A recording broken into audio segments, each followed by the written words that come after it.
Hello students, welcome to all of you. कैसे हो सब लोग? आई होप कि सभी अच्छे होंगे।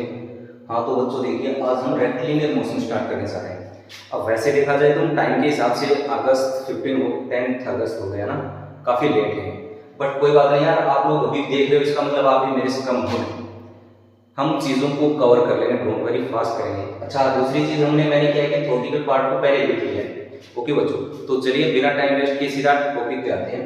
Rectilinear motion. अब यहाँ पर मोशन से क्या मतलब है, बहुत से बच्चे क्या करते हैं, मोशन वर्ड में ही कंफ्यूज रहते हैं कि उससे पूछो कि मोशन क्या होता है, बोलते हैं कोई ऑब्जेक्ट अगर चल रहा है तो हम बोल देंगे कि वो मोशन में। नहीं, यहाँ पर एक्चुअली जो मोशन का मीनिंग है, मोशन एंड रेस्ट का जो मीनिंग है वो क्या है, कोई भी ऑब्जेक्ट अब ऐसे नहीं बताना चाहता, अगर मूव कर रहा है, सपोज करो ये यहाँ पर v बराबर 5 मीटर पर सेकंड से कोई ऑब्जेक्ट मूव कर रहा है, तो हम ये नहीं बोलेंगे कि ये मोशन में है। ऐसी कोई गारंटी नहीं है। चलना का मतलब मोशन नहीं है। मोशन देखो बच्चों, ऑब्जेक्ट और ऑब्जर्वर की कंबाइंड प्रॉपर्टी है। यानी ऑब्जेक्ट जो जिस पर स्टडी की जा रही है एंड ऑब्जर्वर यानी जो देख रहा है। अगर आप ऑब्जर्वर को हटा दो तो मोशन को डिफाइन नहीं कर पाओगे। Motion is the combined property of object and observer. Without observer you can't say that object is in motion or in rest. Okay बच्चों, देखो कैसा है। सपोज करो कि ये 5 मीटर पर सेकंड से चल रहा है और यहाँ पर जो ऑब्जेक्ट ऑब्जर्वर है, देखने वाला है, वो भी 5 मीटर पर सेकंड से इधर चल रहा है, तो हम बोलेंगे कि इसके रिस्पेक्ट में तो ये रेस्ट में है। क्या बात समझाई बच्चों? जैसे आप ये समझो कि आप ट्रेन में बैठे हो और आपने देखा कि आपके बगल में एक लड़की ने पानी की बोतल रखी है। ओके, सो अब आप ट्रेन में अंदर बैठे हो और प्लेटफॉर्म पे ट्रेन खड़ी है, एक व्यक्ति बाहर खड़ा है। अब क्या हो कि ट्रेन चलने लग गई है, तो बोतल है वो आपके रिस्पेक्ट में अभी भी रेस्ट में। वैसे तो ट्रेन के साथ बोतल चल रही है, बट आपके रिस्पेक्ट में आप भी साथ में चल रहे हो, तो आपके रिस्पेक्ट में बोतल क्या हुई, रेस्ट में हुई बच्चों।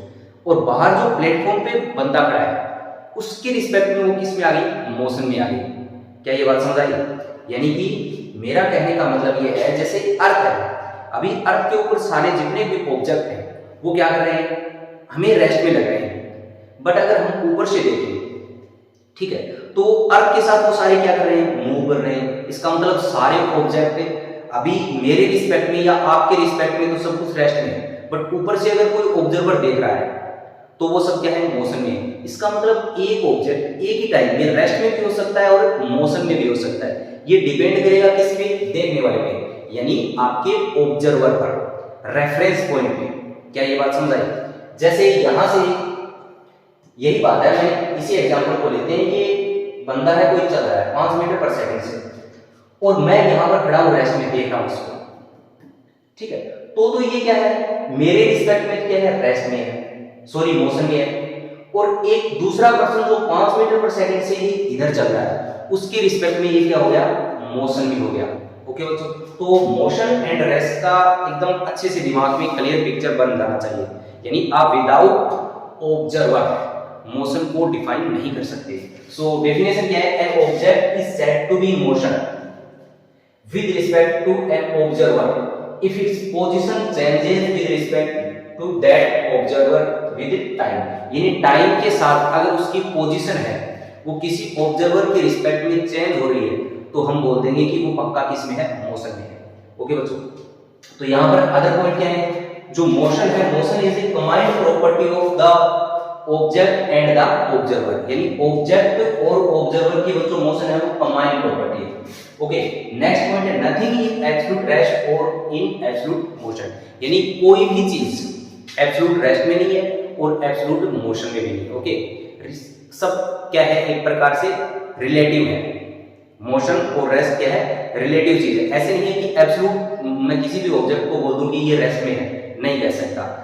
डिफरेंट ऑब्जर्वर पर डिपेंड करेगा, आपका रेफरेंस फ्रेम आपने क्या चूज किया है उस पर डिपेंड करेगा। ओके बच्चों, और next, an object can be in motion और in rest at the same time with respect to different observers. यानी एक ऑब्जेक्ट है वो रेस्ट में भी हो सकता है और मोशन में भी हो सकता है, एक ही टाइम पे डिफरेंट ऑब्जर्वर के रिस्पेक्ट में। ओके, सो ये बेसिक आइडिया आ गया आपको मोशन का। नेक्स्ट इज जो हमारा टॉपिक है वो क्या है, रेक्टिलिनियर मोशन है। रेक्टिलिनियर मोशन के अंदर हम बच्चों क्या करेंगे, motion along a straight line और इन वन डायमेंशन, यानी एक डायमेंशन, वन डायमेंशन में मोशन होगा, उसकी स्टडी हम रेक्टिलिनियर मोशन में करेंगे। ठीक है, यानी कोई ऑब्जेक्ट स्ट्रेट लाइन के अलोंग चल रहा है, जैसे इधर चल रहा है या फिर इधर चल रहा है, ये एक्स डायरेक्शन है, ये वाई डायरेक्शन है, इस लाइन के अलोंग मूव कर रहा है, तो हम बोलते हैं रेक्टिलिनियर मोशन है। ओके बच्चों, अब नेक्स्ट मोशन को डील करने के लिए लाइक हमें उसके कुछ पैरामीटर्स पढ़ने पड़ेंगे, तो वो हमने डिफाइन किए। ये भी डेफिनेशन वाला इंपॉर्टेंट पार्ट है, थोड़ी अंडरस्टैंडिंग है।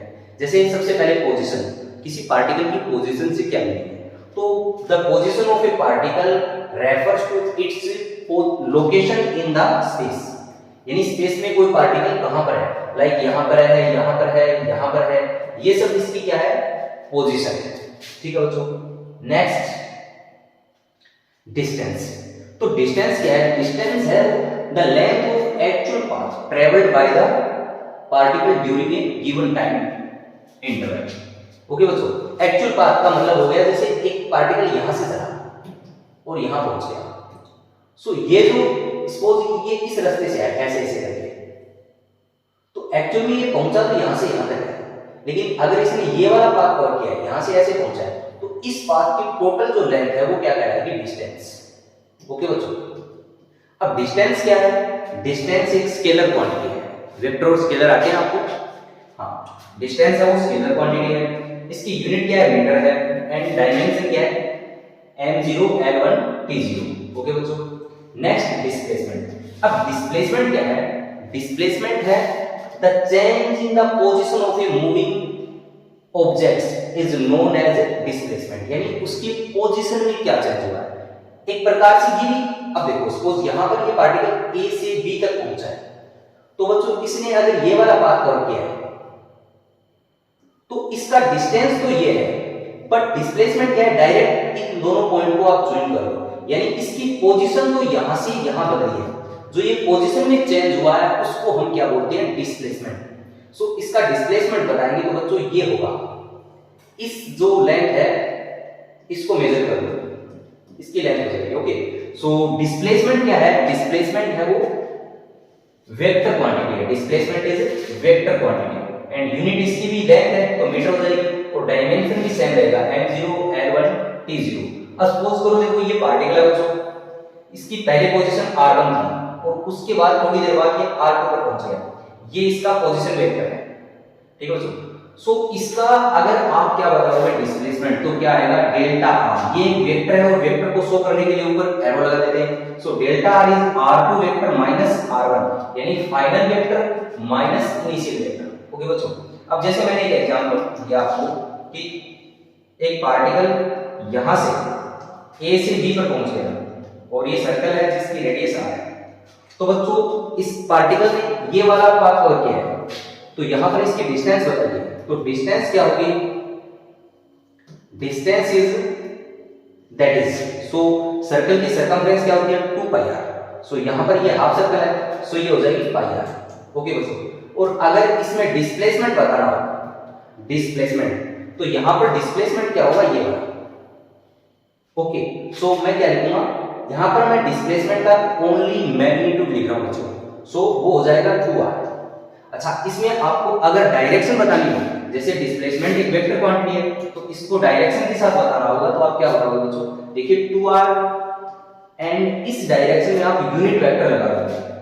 किसी भी वेक्टर की डायरेक्शन बताने के लिए हम उस डायरेक्शन में यूनिट वेक्टर लिख देते हैं बच्चों, तो यूनिट वेक्टर यहां से क्या आ जाएगा, जैसे ये a से b की ओर है बच्चों, ठीक है, तो मैं इसको a b कैप लिख दूं, या इस डायरेक्शन में मैंने यूनिट वेक्टर है वो r कैप डिफाइन कर रहा है, सपोज r कैप क्या है, यूनिट वेक्टर है इस डायरेक्शन में, सो मैं क्या लिखूंगा, r कैप। ओके बच्चों, ये इसकी जो भी वेक्टर क्वांटिटी होती है उसका एक तो क्या हो गया, न्यूमेरिकल वैल्यू, प्लस साथ में उसका क्या आएगा, डायरेक्शन आएगा, और डायरेक्शन कौन शो करता है, यूनिट वेक्टर। ओके बच्चों, तो डिस्टेंस एंड डिस्प्लेसमेंट में अंतर समझ आ गया। डिस्प्लेसमेंट क्या है, वेक्टर क्वांटिटी है, और मैं ऐसे भी कह सकता हूं कि जो दो पार्टिकल है उसके बीच की, जैसे सपोज करो ये ए है और ये B, दो पॉइंट है, उनके बीच की जो शॉर्टेस्ट डिस्टेंस है वो ही एक प्रकार से डिस्प्लेसमेंट है। जैसे शॉर्टेस्ट का मतलब हो गया यहां से यहां तक पहुंचना है तो आप शॉर्टेस्ट वे क्या है ये। ओके बच्चों, जो दो पॉइंट के बीच की जो शॉर्टेस्ट डिस्टेंस है वो क्या है, एक प्रकार से डिस्प्लेसमेंट है। ओके, तो हम यहां पर ये कह सकते हैं कि डिस्प्लेसमेंट की वैल्यू डिस्टेंस से हमेशा ही क्या रहेगी, कम, ज्यादा से ज्यादा बराबर हो सकती है। ओके बच्चों, तो मैं यहां पर अगर एक बात लिखना चाहूं तो क्या लिख सकता हूं, डिस्टेंस हमेशा ही क्या होगा, डिस्प्लेसमेंट के सिर्फ मैग्नीट्यूड की बात कर रहा हूं मैं, ज्यादा होगा बच्चों, यानी कि शॉर्टेस्ट डिस्टेंस है वो डिस्प्लेसमेंट है, इसका मतलब डिस्टेंस इससे ज्यादा ही रहेगी और या फिर इसके बराबर हो सकती है। डिस्टेंस है वो कभी भी डिस्प्लेसमेंट से कम नहीं हो सकती। ओके चलिए, अच्छा इनको अगर आपको थोड़ा फास्ट लग रहा है ना तो फास्ट तो नहीं है, बेसिक सा टॉपिक है और टाइम के हिसाब से हम बता रहा हूं ना, लेट है। अच्छा अभी तक आपने अगर चैनल को सब्सक्राइब नहीं किया है ना तो यार प्लीज कर दीजिएगा, आपको मतलब निराश नहीं होगे आई एम श्योर। ओके, अब देखिए बच्चों नेक्स्ट है एवरेज वेलोसिटी।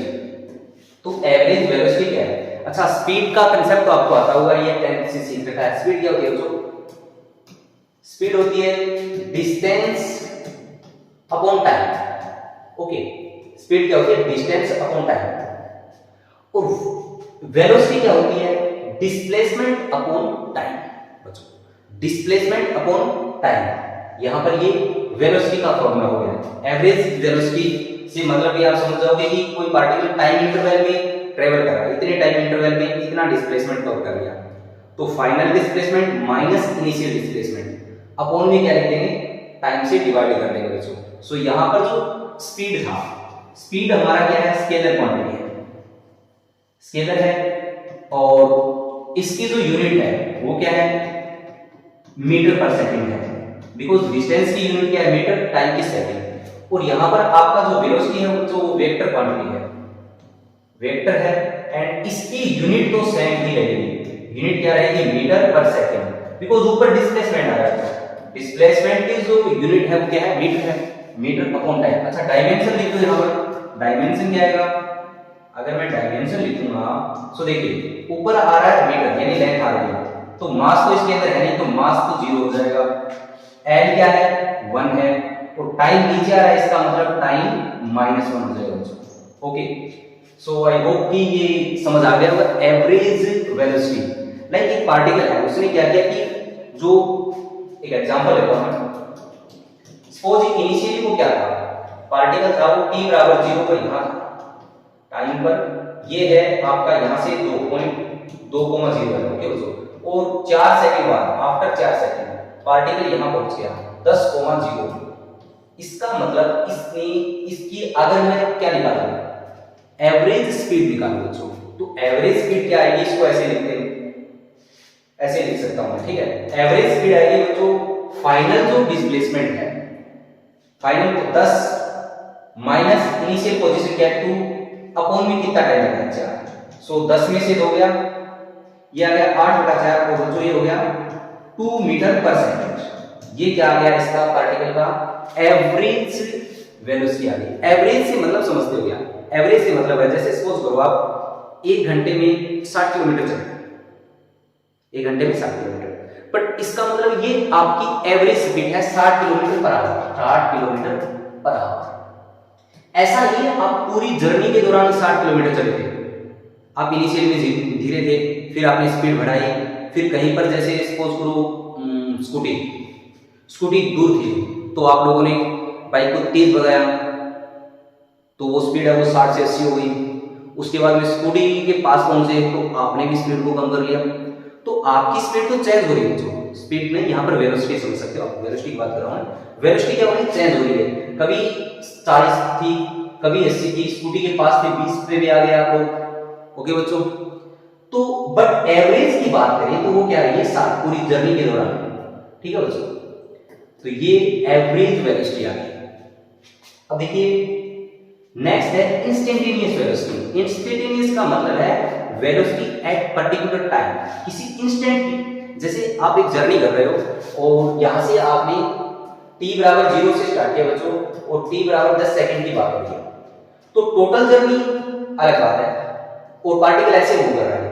तो अगर मैं किसी पर्टिकुलर मोमेंट पे उसकी पूछूं कि 4 सेकंड की उसकी वेलोसिटी क्या थी, उस वेलोसिटी को क्या बोलते हैं, इंस्टेंटेनियस वेलोसिटी, ठीक है।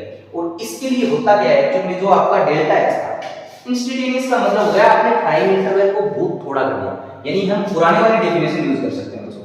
वो क्या थी, यहां पर delta x upon delta T था। अब आपने क्या किया, delta x upon delta T, अगर मैं डेल्टा टी को बहुत छोटा कर दूं, टाइम मेरा limit tending to 0, delta t है वो इतना छोटा हो गया, यानी ये जो गैप है पहले जैसे यहां पर तो 10 सेकंड का गैप है, अगर मैं यहां से चलूं और यहां इस इंस्टेंट की बात करूं, तो मेरा कहने का मतलब है जो टाइम इंटरवल है वो टेंडिंग टू 0 है, इसका मतलब वो बिल्कुल 0 ही है, लगभग 0, एकदम 0 के पास में।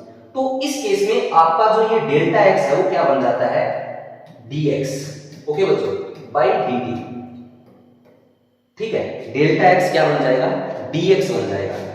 और यहां पर कहने का मतलब है t अगर बहुत ही थोड़ा है तो x में जो चेंजेस है वो अब बहुत ज्यादा नहीं है, चेंज x में भी चेंजेस क्या आएगा, थोड़ा चेंजेस आएगा, और उसको हम थोड़े चेंज को d से लिखते हैं। अच्छा, अब यहां से क्वेश्चन बनने शुरू होंगे। एक्चुअल में ये क्या है, जो वेलोसिटी है यहां पर, वेलोसिटी से जब भी मतलब समझें तो आप ये समझना कि इंस्टेंटेनियस वेलोसिटी की बात हो रही है, ठीक है।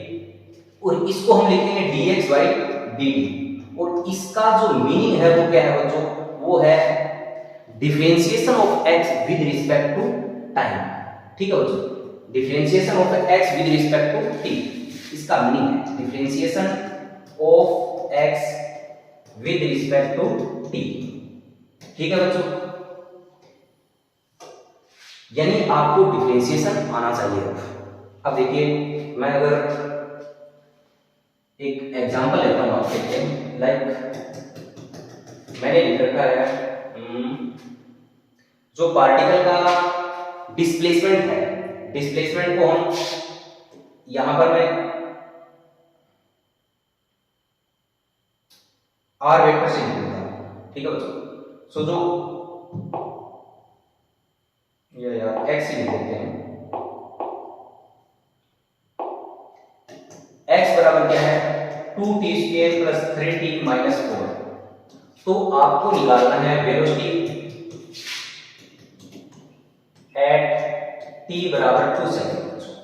तो ऐसे केस में क्या करना है, आपको डिफरेंशिएशन करना है वेलोसिटी। तो v क्या आएगा, dx बाई dt, और इसको हम क्या लिखेंगे, d of 2t² plus 3t minus 4 by dt। क्या बच्चों आपको डिफरेंशिएशन आता है? तो इसके लिए मैं, अगर आपको नहीं आता है, थोड़ा बेसिक बता देता हूं। यहां पर देखो d of x power n by dx। तो बच्चों इसके लिए जो हमारे पास फॉर्मूला होता है, यहां पर x लिखा है, x की पावर n है, तो आप पावर को नीचे ले आओ, ओके बच्चों, और फिर x की पावर n माइनस 1 यानी एक कम कर दो। अब dt पावर n है और यहां dt के रिस्पेक्ट में करना है, तो बच्चों क्या हो जाएगा, n into t power n minus 1। तो यहां पर मैं अगर इसको डिफरेंशिएट करूंगा, और दूसरी चीज यहां पर डिफरेंशिएशन है वो प्लस में ब्रेक हो जाएगा, जैसे पहले इसका करो, आप इसे ऐसे लिख सकते हो, d ऑफ 2t², ओके बच्चों, by dt plus d of 3t by dt and minus d of 4 by dt, ठीक है बच्चों। अब यहां से देखिए क्या आ जाएगा, यहां पर जो भी कांस्टेंट होता है, अगर बच्चों यहां पर पहले से कांस्टेंट है, जैसे a लिखा है, ax पावर n और n क्या है, कांस्टेंट, तो मैं उसको बाहर निकाल सकता हूं। इसको तो पहले ही बाहर निकाल दूंगा सीधा ही, और फिर क्या बन जाएगा, n into x power n minus 1, इसको डिफरेंशिएट कर दिया। तो यहां पर देखिए, यहां पर जो मेरा डिफरेंशिएशन आएगा वो क्या आएगा, सुनिए करके, इसका आ जाएगा 2 तो पहले बाहर निकल गया, और फिर यहां से क्या आएगा, 2 को नीचे लिया और t की पावर 1 कम कर दी, तो t बन गया, ओके बच्चों। और यहां से देखिए 3 पहले बाहर निकाल लिया, जो भी मल्टीपल है प्रोडक्ट में है। अब क्या है, t की पावर 1 है और इसका t के रिस्पेक्ट में करना है, तो 1 आ जाएगा, और फिर t की पावर 1 कम कर दो, तो t की पावर 0, t की पावर 0 क्या होता है, और कांस्टेंट का डिफरेंशिएशन बच्चों क्या होता है, सॉरी कांस्टेंट का डिफरेंशिएशन होता है 0। अरे यार ऐसे लिखा है, कांस्टेंट का मतलब क्या है, जैसे 4 है, इसको मैं क्या लिख सकता हूं, x पावर 0 और dx, ठीक है, इनटू x पावर 0 लिख दिया, तो यहाँ से 4 तो बाहर आ गया, अब 0 को आप नीचे उतारो, मल्टीप्लाई में x पावर n का फॉर्मूला गया, और अब ये क्या बन गया x पावर -1। तो 0 को किसी भी नंबर से मल्टीप्लाई करोगे ये इसको 0 बना देगा। तो ले लेके हम एक बात कह सकते हैं बच्चों, कांस्टेंट का जो डिफरेंशिएशन होगा वो क्या होगा 0। तो यहाँ से हमारे पास जो डिफरेंशिएशन आया वो क्या आया 4t + 3। अब हमें बतानी है वेलोसिटी एट t बराबर 2 सेकंड। तो इसके लिए यहाँ पर t की जगह 2 रख दो, तो 4 × 2 + 3, तो ये आ गया बच्चों 11 मीटर पर सेकंड। ठीक है, कहने का मतलब है आपको क्या करना है, यहाँ पर डिफरेंशिएशन करना है। और इसको मैं अब एक लाइन में कर सकता हूँ, जैसे क्या करना है आपको, ऐसे देखो वेलोसिटी बराबर डिफरेंशिएशन करना है, तो इनको मल्टीप्लाई करो 4 और t की पावर 1 कम कर दो, प्लस यहाँ पर 3 × यहाँ पर जो पावर है उसको मल्टीप्लाई करो तो 3, और t की पावर 1 कम करोगे तो 0 बन जाएगा बच्चों। सो यहाँ से हो गया एक लाइन। और एग्जांपल लेते हैं हम, फिर से मैंने लिखा x बराबर क्या है 4t³ - 3t² + 6t - 12। ओके बच्चों, आपको बतानी है velocity at v at t बराबर 1 सेकंड लिख देता हूं बच्चों, और दूसरा एट एंड t बराबर 2 सेकंड। ठीक है, तो इसके लिए सबसे पहले आप क्या करोगे, वेलोसिटी बराबर क्या होती है dx/dt, और यहां से क्या आ जाएगा इसको करो, इसका चलो पहले मैं लिख देता हूं 4t³ - 3t² + 6t - 12 by dt। सो अब कीजिएगा, यहां से क्या आएगा 4 × 3 12t² पावर 1 कम करो, फिर इनको मल्टीप्लाई करो, ये आ जाएगा 6t पावर 1 कम किया, तो फिर यहां से क्या आ जाएगा +6, और कांस्टेंट का डिफरेंशिएशन करोगे वो बच्चों 0 आ जाएगा। अब पहला तो क्या है वेलोसिटी एट t बराबर 1 सेकंड, सो यहाँ पर 1 पुट कीजिए, सो ये आ गया 12 - 6 + 6, सो ये 12 मीटर पर सेकंड। और v एट t बराबर 2 सेकंड, सो इसके लिए आपको 2 पुट करना है, सो ये क्या आ जाएगा 12 × 4 - 6 × 2 + 6, सो ये आ गया 48 - 12 + 6, सो आई गेस ये हो जाएगा 42 मीटर पर सेकंड। ठीक है बच्चों, तो आज की क्लास को तो हम यहीं पर फिनिश करते हैं, बाकी वो नेक्स्ट क्लास में हमें एक्सेलरेशन पढ़ना है और उसके बाद में खूब सारे क्वेश्चंस करेंगे। ठीक है बच्चों, वेलोसिटी के भी पहले क्वेश्चंस करेंगे, उसके बाद में ही हम मतलब एक्सेलरेशन पढ़ेंगे। ठीक है, तो आई होप कि आज की क्लास आपको समझ आई होगी, थोड़ी हो सकता है फास्ट रही होगा आपके लिए, बट हो जाएगा। ओके बच्चों, और प्लीज वीडियो को लाइक कीजिएगा, क्लास को भी अपने फ्रेंड सर्कल में शेयर कीजिएगा, एंड चैनल को यार सब्सक्राइब जरूर करना। ओके।